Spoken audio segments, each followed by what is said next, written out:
sederhana. Kalau seseorang itu ingin panen pahala yang banyak, kita ambil contoh misalnya doa. Kalau ada orang yang sudah kaya, lalu saya bilang kepada ikhwah dan akhwat sekalian, doain dia supaya tambah kaya.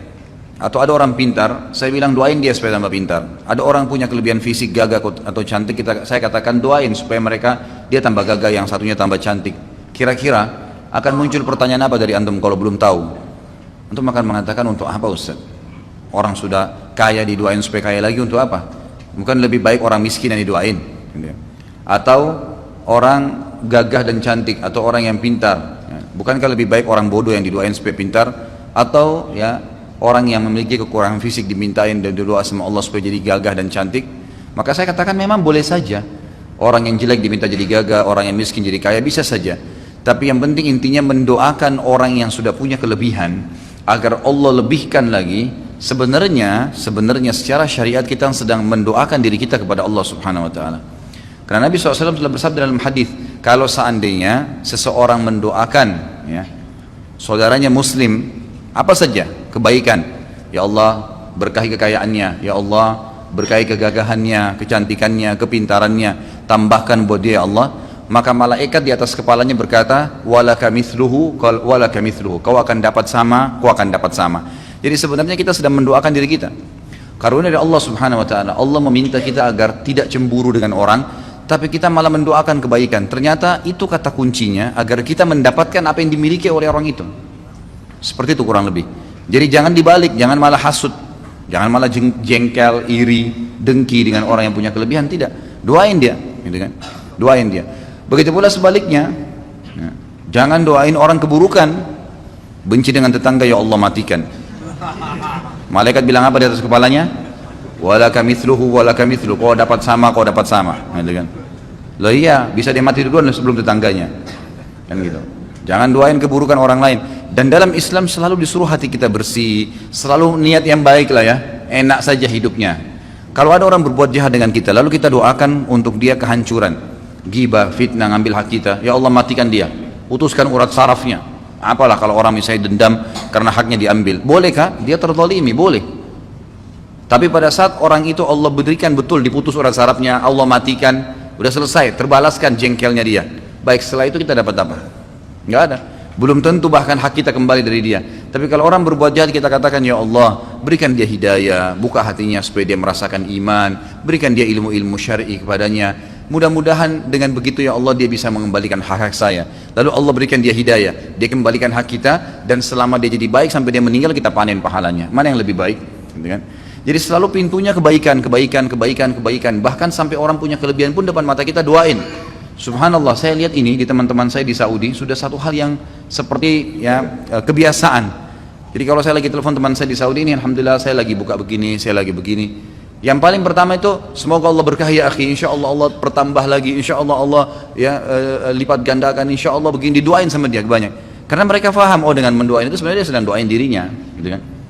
Hampir semua subhanallah kalau saya temuin, bahkan sudah menjadi kebiasaan dulu di kampus, teman-teman saya di luar kampus kalau ketemu salaman, bagaimana keluarga inti, oh baik semua alhamdulillah, insya Allah Allah berkahi, keturunan itu jadi orang soleh, didoain temannya.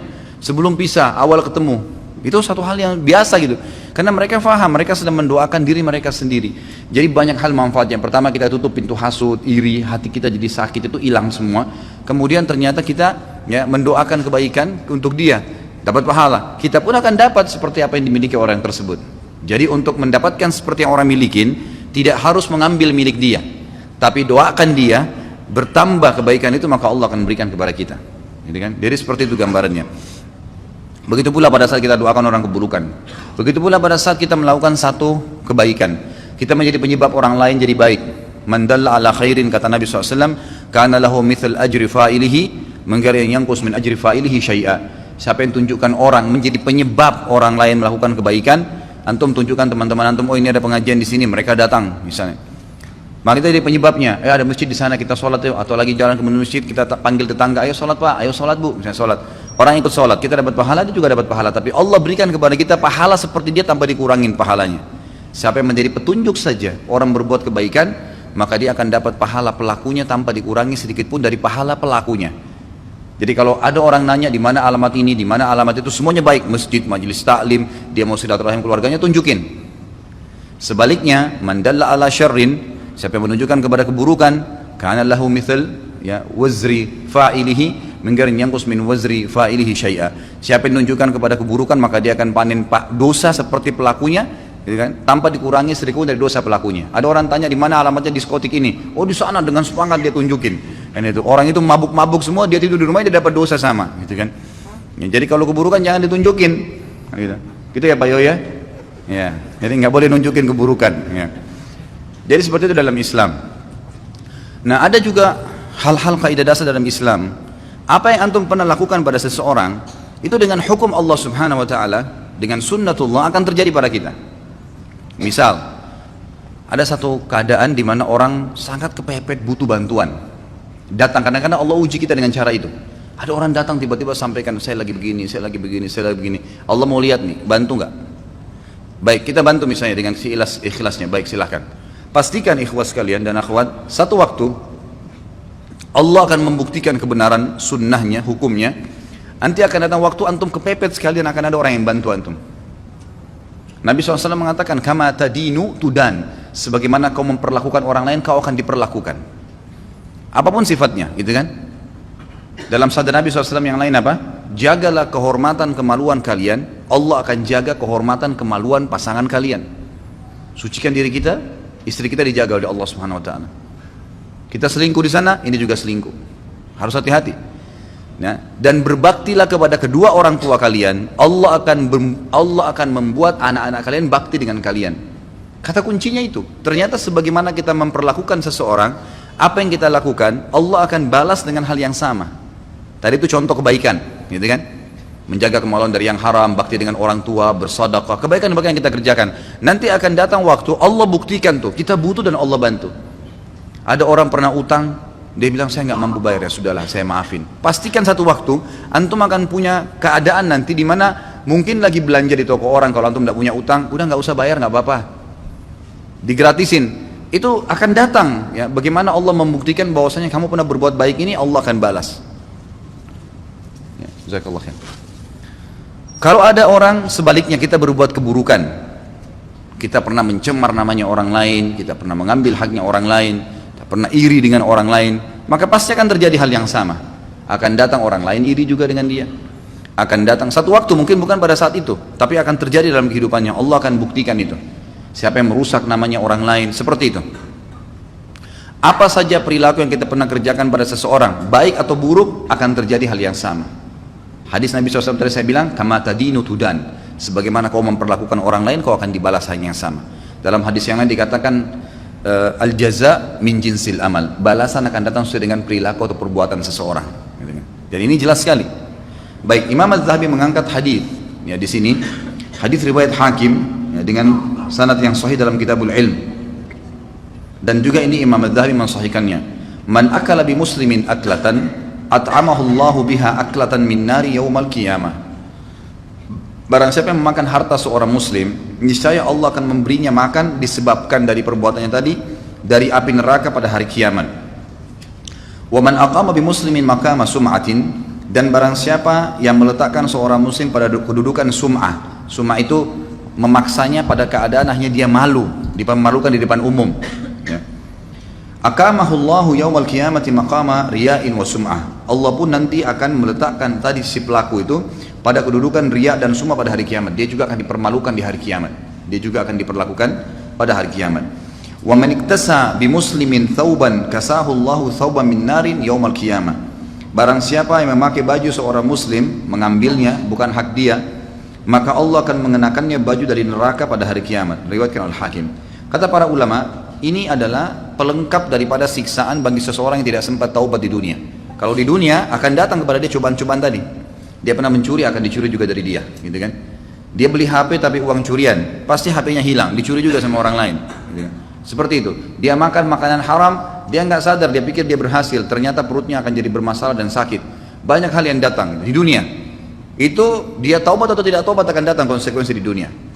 Kalau dia tidak taubat, lebih berat lagi, karena di akhirat Allah akan berikan balasan yang setimpal dengan perbuatannya tadi. Dia merusak namanya orang lain, dirusak juga namanya hari kiamat, dipermalukan juga. Dia mau ngambil makan bajunya orang lain, dia juga akan diberikan baju dari api neraka hari kiamat. Jadi begitu terus. Ada contoh hadis waktu kita bahas tentang masalah minuman keras, bab khamr, minuman keras haram, dosa besar awal-awal ya. Apa kata Nabi SAW? Siapa yang minum khamr di dunia, tidak sempat taubat sebelum meninggal, dia tidak akan meminumnya di akhirat. Balasannya ada, gitu kan? Kenapa dikatakan di akhirat? Karena di surga itu ada 4 sungai. Dalam surah Muhammad disebutkan. Salah satunya adalah sungai khamr. Sungai khamr, memang arak itu ada sungainya, tapi tidak memabukkan lagi di surga. Bahkan Allah SWT mengatakan wa khamrin ladzatin lisyaribin, dan khamr di surga nanti itu sangat lezat untuk diminum, gitu kan? Di sini sabda Nabi SAW, siapa yang minum khamr di dunia, dia tidak akan meminumnya di akhirat. Larangan Allah dilanggar sama dia, dia tidak sempat taubat sebelum meninggal, walaupun masuk surga kata ulama, di surga dia nggak minum.